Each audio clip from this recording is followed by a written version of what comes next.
Hello, my dear CA intermediate students who appeared for November 23 exam. I am really happy that you have superbly performed in this exam, and I got a very good feedback from many students stating that the fast track batch was very much useful for them, and even the revision which I did one day before the exam was also very much useful. Really so happy to hear that. And so I got access to this MCQ paper somewhere in the Telegram. So some students shared with me. I don't know whether this is the November 23 MCQ paper or not. But when I confirmed, like when I asked the student, they said that yes sir, this is November 23 paper only, MCQ part. So just I wanted to discuss the answers related to that so that it will be useful for you for evaluation purposes, etc. And here if you see, so in this MCQ, first few questions are related to income tax.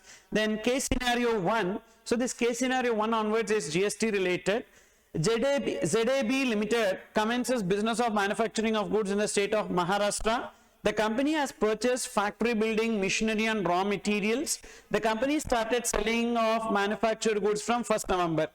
The aggregate turnover exceeds 40 lakhs on 25th November. But it made application for registration under GST on 5th December and registration certificate was granted on 10th December. Now, ZAB Limited has made an agreement with an entity to receive various services for the purpose of business on 11th December. Service obtained are liable to tax under RCM. Provision of service was complete on 20th December and invoice related to the same was issued on 22nd December. ZAB Limited made the payment on 29 December 2022 through NEFT. During the month of January, ZAB Limited secured an order for supply of 1000 items from YCT Limited. These goods are to be distributed in the flood affected area. Details of above supply are as follows. List price of the goods, municipal taxes, special packing charges, subsidy. ZAB Limited has provided 24,000 as discount on the list price of the supply, which is recorded in the invoice for the goods. All the amounts given above are exclusive of taxes wherever applicable. All the supplies made above are intra-state supplies unless otherwise specified. Now, what is the effective date of registration of the company? So we need to see whether the application is made within 30 days. What is the date on which they are liable to get registered? So they are liable to get registered on 25th November 2022, and they made an application for registration on 5th December 2022, that is within 30 days from the date they are liable to get registered. So the date on which they are liable to get registered will be taken as the effective date of registration. So the answer is 25th November 2022 is taken. Okay, then next. What is the time of supply of service received by ZAB Limited? So ZAB Limited receives a service on which they need to pay tax under RCM. The time of supply will be date on which payment is made. What is the date on which payment is made? So ZAB Limited made the payment on 29 December, and so 29 December will be the date on which payment is made, and 61st day from the date of invoice. So what is the date of invoice? So 22nd December, 61st day. So whichever is earlier. So which is earlier? Definitely 29th December will only be earlier. So because actually 22nd December 2022 plus 61st day. So they received and entered into agreement on 11th December. Service are liable to tax on reverse charge basis. What is the date on which invoice was issued? 22nd December plus 61st day later. Okay, that is a later date, or 29 December, whichever is earlier, date on which payment is made to supplier, or 61st day from the date of invoice. So 29th December 2022 will be taken as the answer for this. And then time of the value of supply made to YCT Limited. What will be taken as the value of supply? List price 4 lakhs. Municipal taxes, so 15(2)(a), it is to be included in the value. And the given price it is not included, so we need to add as per 15(2)(a). Special packing charges for safe transportation of goods already included in the list price. It is to be included in the given price, it is already included, so ignore. Subsidy received from NGO already deducted in the above list price. Subsidy from NGO to be included because other than CGST, but in the given price it is excluded, so therefore we need to add. And discount 24,000, it's a pre-supply discount, so therefore it is allowed as reduction. So how much will be taken? 4 lakhs plus 10,000 plus 40,000 minus 24,000 So that will be 4,26,000 will be taken as the answer in this case. So 4,26,000 will be taken as the value of supply. Then next question 10. As per CGST Act, what is the last date up to which a registered person is entitled to take input tax credit in respect of any invoice or debit note for supply of goods or service or both during a financial year? 30th November of succeeding financial year or date of filing annual return, whichever is earlier. Due date like 30th November following the end of the financial year to which such invoice or debit note pertains, or due date of filing of relevant annual return, whichever is earlier. So it is not due date, actual date, 30th November of the succeeding financial year or date of filing annual return, okay, or furnishing of the annual return. So option D is the correct. Actually they confused, so we might be answering C, but D is the correct answer. RP Enterprises duly registered and on e-invoice portal with effect from 1st April made the following supplies during the month of April 2023. Goods supplied to PQ Limited, a registered taxable person, interstate 15 lakhs. Goods supplied to AB Enterprises, unregistered, MN registered. Goods supplied to Meenal Associates, SCZ unit. Compute the value of taxable supply in respect of which e-invoice is required. In case of B2B only e-invoice required. Here it is B2C. So e-invoice not required. Okay. And in case of registered B2B, yes. Here also B2B. Supplies to SCZ. So supply by SCZ only, e-invoice not required. To SCZ, e-invoice is required. So 15 plus 20, 35 plus 30, 65 lakhs will be taken as the answer for this. And then 12, Mr. Tony, a registered supplier, wants to transport exempted goods of 80,000 along with taxable goods 46,000, excluding GST 4,000 from Ludhiana, Punjab to Madura, Uttar Pradesh, and the invoice is issued in respect of both exempt and taxable supply. Which of the following is correct? E-way bill is required or not? First, exempted goods, e-way bill not required. See the taxable goods. Taxable goods, you take 46,000, include the GST. What is the GST? 4,000. Exactly 50,000. As the value of taxable goods does not exceed 50,000, so e-way bill not required. In each case e-way bill required even if the value does not exceed 50,000. Handicrafts and goods and turn job work. So e-way bill is not required to be generated in this case. That is the answer. Because taxable goods value does not exceed 50,000. Then question number 13. Lakshya and Sons is engaged in trading of goods and services. It has provided the following information in respect of supplies made during financial year 20 to 23. Taxable outward supply under forward charge. Taxable outward supply under reverse charge. Exempted outward supply export turnover. Compute the aggregate turnover. While counting aggregate turnover, outward supply under FCM will be taken. Outward supply under RCM also will be taken. Only inward supply under RCM will not be taken. Exempted turnover also will be taken. Export turnover will be taken. Outward supply made on behalf of principal as an agent and issues invoice to customer in his own name. Means agent acting on behalf of principal. So it will be included in the aggregate turnover of the agent. Inward supply under RCM will not come. So 8 plus 2, 10, 10 plus 5, 15. So 15 plus 12 plus 3, that is 30 lakhs will be taken as the answer. Option D. And case scenario 2. So okay, this is related to income tax. So these are the questions. Actually MCQ part is very, very easy, and easily the students will be able to score full marks in this. Okay. And let's move on to the descriptive part. So in the descriptive part, section B, the first question, so 8 marks question, Miss Nitya, proprietor of Messrs. Honest Enterprise, a registered supplier of taxable goods and service in the state of West Bengal, pays GST under regular scheme. It is not eligible for any threshold exemption. It provided the following information for the month of October 2022. Outward supply, intrastate supply of goods to Messrs. Natural and Son, 7 lakhs. So this is intrastate supply and chargeable to CGST, SGST. It is taxable, chargeable to CGST, SGST. So CGST and SGST is payable on this. Then intra-state transfer of goods to its branch office in the state of West Bengal. Both places are under the same GSTIN. Same GSTIN means, so they have not did the separate registration. So therefore, this transaction is not a supply. Why not a supply? Because transaction between distinct persons. So but here it is not a transaction between distinct persons, as the GSTIN is same, so it is not a supply. And then provided interstate supply of sponsorship services to XYZ Limited of Chennai.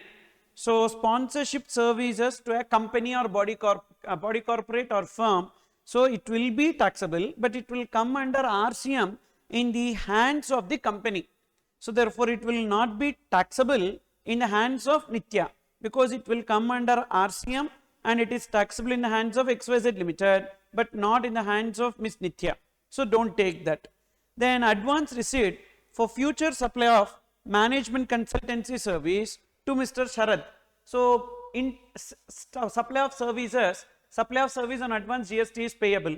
So therefore, this 40,000 CGST and SGST. So advance, we need to pay GST in the month in which it is received, because the time of supply in case of services is the invoice date or payment date, whichever is earlier. So consequently, and again it is given as intra, so CGST, SGST. This is their outward supply.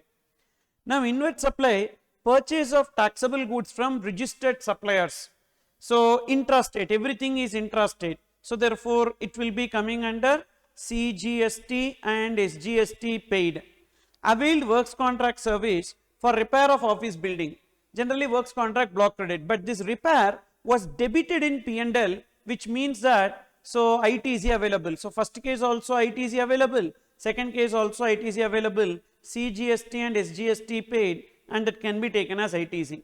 Then availed, and is it RCM? No, this is FCM.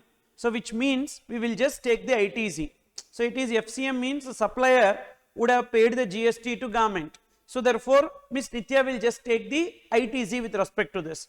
Availed legal service from an advocate to represent the matter in the court relating to collection of disputed proceeds from customers. So they received the advocate services. Advocate service received by a business entity and they are registered, means their turnover during the previous year so would have exceeded the threshold limit. So due to that reason, it will be taxable under RCM.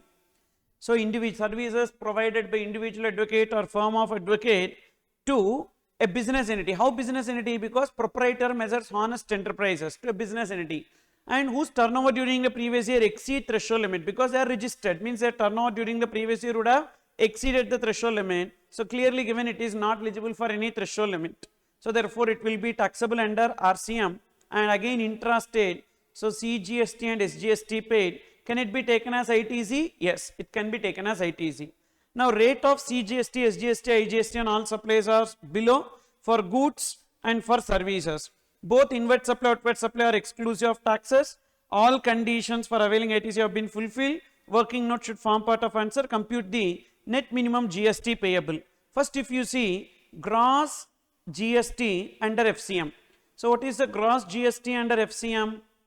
So here we can take 7 lakhs and 40,000.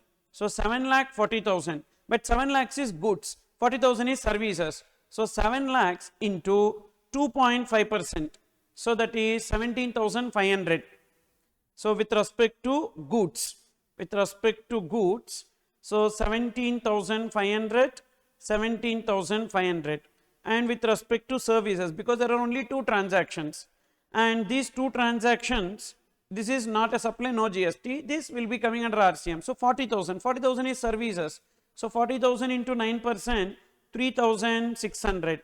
So this is the liability under FCM. So 17,500 plus 3,600, 21,100. And thereafter we have, because everything is intrastate only, we don't have any interstate. Then purchase also everything is intrastate, and all three cases ITC available. So in this first case goods, so 8 lakhs, 8 lakhs into 2.5%, 20,000 will be the ITC. CGST, SGST, 20,000, 20,000, okay. And then next we have availed works contract service 30,000. So on that also ITC can be taken. Service 30,000 into 9%, 2,700. So 2,700, 2,700. And then even legal services 50,000 into 9%, 4,500, 4,500. We have actually more credit than the liability, so the liability will become 0. But RCM we have to pay. Even though, but that is whatever GST we paid under RCM has availed as ITC and adjust against FCM liability, but RCM liability should be paid. So what is the RCM liability? RCM liability is with respect to legal services. So 50,000, so 4,500 and 4,500 will be taken as the net GST payable. Actually, it's a very simple question. Not much provisions are involved because IGST itself is not there. Wherever they have given, so these two notes we need to write and remaining and all will be easy. Only thing, even though they have excess credit, but RCM liability they have to pay always by cash. So that will be the net GST payable. Then next question number 6A. Mr. Dhanwan, an individual registered supplier of Ahmedabad, Gujarat, received the following amount towards rendering of intra-state supply of various services in the month of January 2023. Consideration received from security and housekeeping service provided to Holy Foundation, an education institution providing service by way of preschool education outside the school premises. So security and housekeeping services should be within the premises. Here it is outside the premises. Due to that reason, it will be taxable and it will be taxable under FCM in the hands of Dhanwan. Then next, amount received as honorarium for participation as guest anchor. One CBSE circular we have seen. So guest anchor services will be coming under taxable if they are registered. So here in this case, Dhanwan is registered. So taxable, again it will come under FCM. Then some received as hiring charges for provision of non-AC contract carriage, for transportation of employees to and from work to Messrs. Siddi Private Limited, a registered person under GST. Such hiring is for 3 months. Use of such contract carriage is at the disposal of the company, means it is hiring. So because use of that carriage is at the disposal, suppose if for a particular route or a trip if they are collecting, then it will not come under hiring. So but here the carriage is at the disposal of the company, means non-AC contract carriage on hire. Generally non-AC contract carriage is exempted, but on hire or tourism will be taxable. So it will be taxable. Now this will come under RCM. No, contract carriages will not come. It is not renting of motor vehicles because clearly given as contract carriage. So it will not come under RCM, it will be FCM only. Amount received from provision of training in recreation activities relating to music. So recreation activities relating to music, that is art or culture, should be by an individual. Here it is by an individual. Due to that reason, it will become exempted. Training in recreation activities relating to, so music, art forms, any art or culture, that is exempted. Renting of residential flat to Mr. Sahil, proprietor of THARUN'S, a registered person under GST, for the purpose of his own residence. So generally renting of residential property to a registered person is taxable under RCM, but here it is for the registered person is an individual. Registered person is an individual for his own family stay. So therefore it will come under exempted because of the explanation. You are required to compute the value of supply on which GST is to be paid by Dhanwan for the month of January 2023. So just take 60,000, 2,25,000, then 1,50,000. So that will be taken to 4,35,000. So the value of taxable supply is 4,35,000. That will be taken as the answer in this. Then B part, examine whether the following activities would be treated as supply under GST law. Mr. Sonu from Chandigarh purchased a water cooler from Malhotra Brothers of Hosirapur for 25,000 to donate it to a temple situated in Hosirapur. Mr. Sonu directed Malhotra Brothers to engrave the words on the water cooler donated by Mr. Sonu from Chandigarh. So only display of the name is not giving any business advantage to the donor. So therefore this will not be treated as consideration and consequently it is not a supply, not a consideration, because business name, there is no business advantage, not a consideration and not a supply. Then next, Vesco Limited, a registered person in Ahmedabad, Gujarat, having head office located in Singapore, received management consulting services free of cost from its head office. So, import of services for a consideration or without consideration? Without consideration from a related person or another establishment located outside India. So, this will come under 71C. So, from another establishment, from a head office located in Singapore. So, therefore, 71C import of service, it will become supply. So, direct question. Then next 7A, Mr. Veenaram, proprietor of Messrs. Lalit Kirana Stores, is registered as a composition dealer in the Jodhpur district of Rajasthan. He has not furnished the statement for payment of self-assessment tax in CMP 8. CMP 8 means composition. For 2 consecutive quarters, he placed an order for purchase of taxable goods. So, actually this is related to e-way bill. So, in e-way bill we have studied one thing. If a person has not filed returns for 2 consecutive tax periods, either composition scheme or normal scheme, with respect to their outward supplies, they cannot generate e-way bill. But with respect to their inward supplies, can the e-way bill be generated? Yes. So, now they are making purchases. They placed an order for purchase, a registered dealer in Bikaner district of Rajasthan, and Bob and Sons has been regularly filing its GST return. Bob and Sons want to generate e-way bill with respect to intrastate supply to me to Lalit Krishna stores, Lalit Kirana stores. Whether Bob and Sons is allowed to generate e-way bill? Yes. Previously, so with respect to, so we need to write the reference to rule 138. So, if a person has not filed GSTR 1, GSTR 3B or CMP 8, or if their registration is suspended, so those returns not filed for 2 consecutive quarters, or if their registration is suspended with respect to their outward supplies, neither supplier nor their recipient nor the transporter can generate e-way bill. But in this case, it is not their outward supply, it is with respect to their inward supply. There is no restriction and e-way bill can be generated. That is the answer we need to write, 3 marks. And next, Dream World Private Limited is registered under GST in the state of Haryana.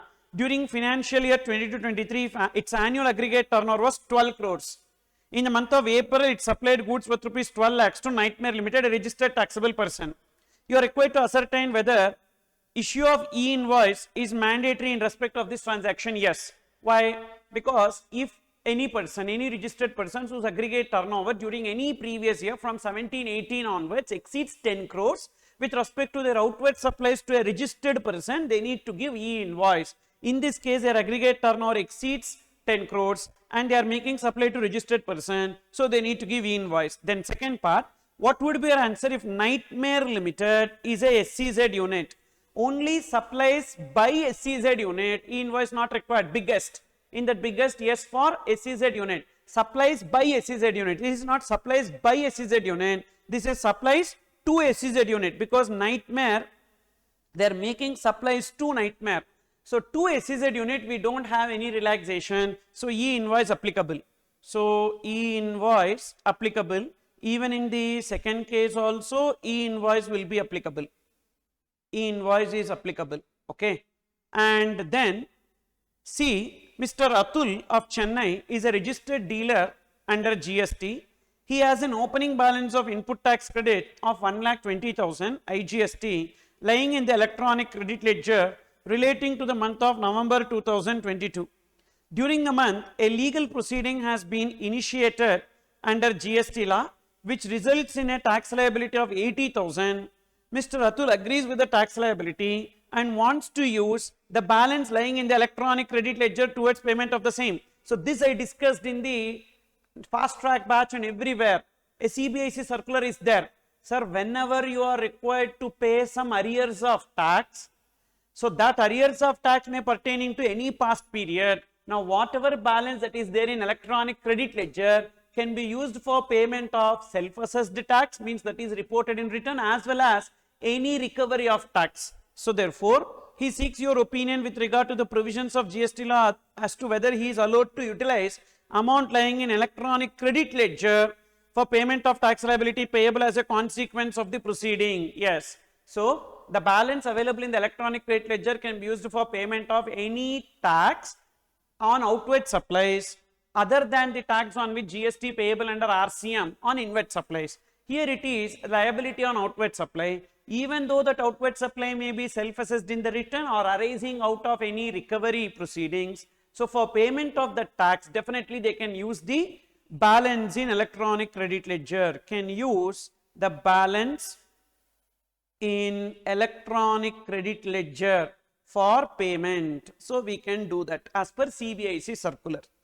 Then question number 8, briefly explain the provisions relating to reversal of ITC in respect of non-payment of tax by the supplier and re-availment thereof.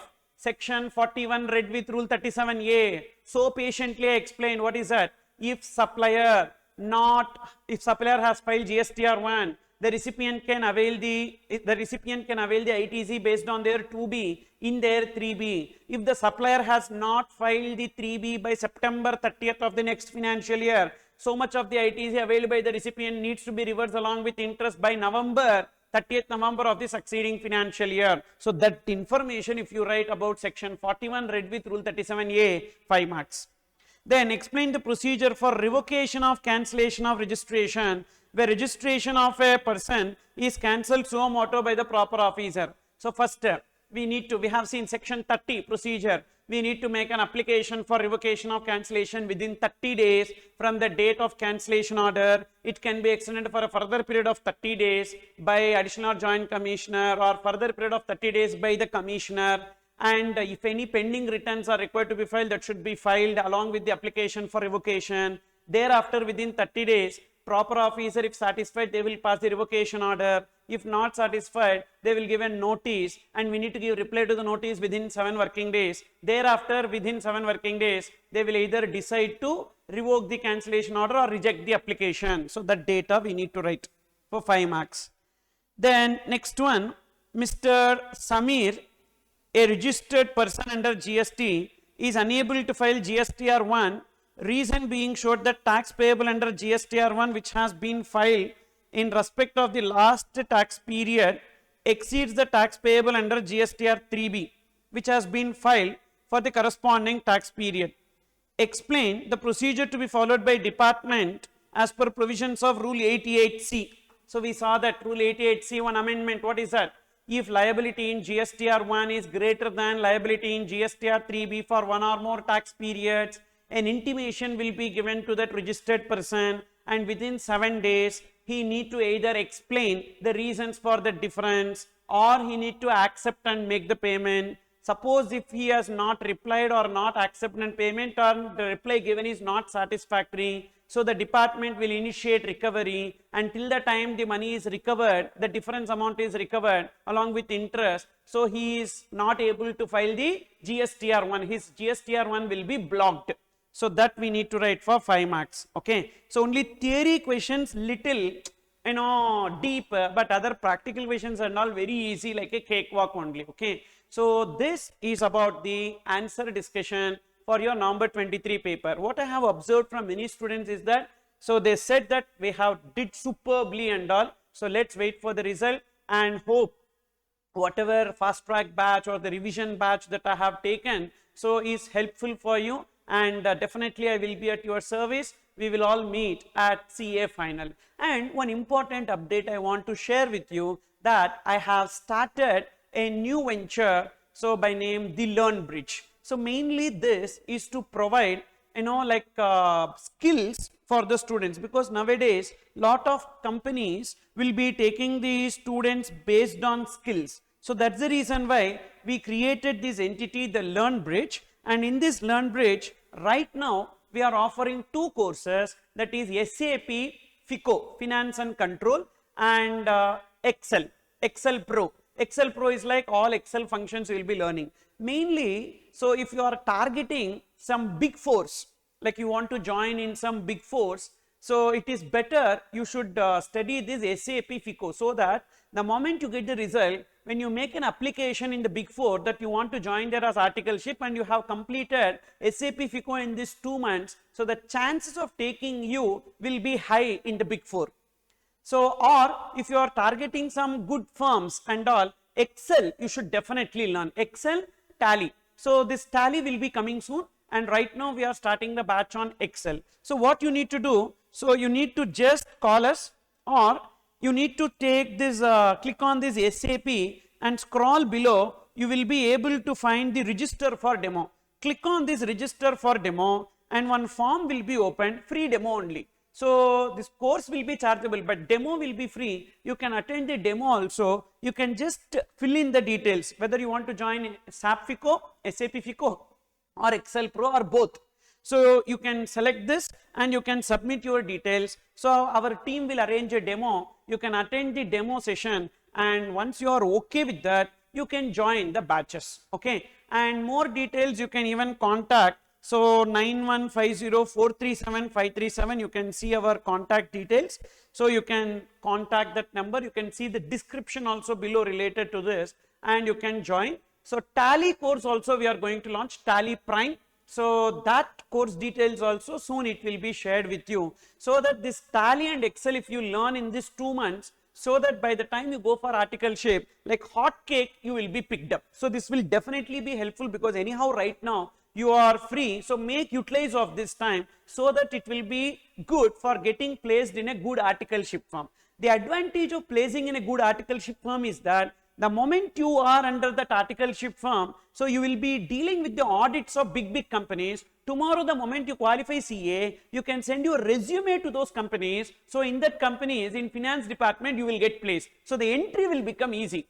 So that's the reason why, getting placed in a good articleship firm is required. So please try to do that. Okay. So thank you, and we will meet in CA final. Take care.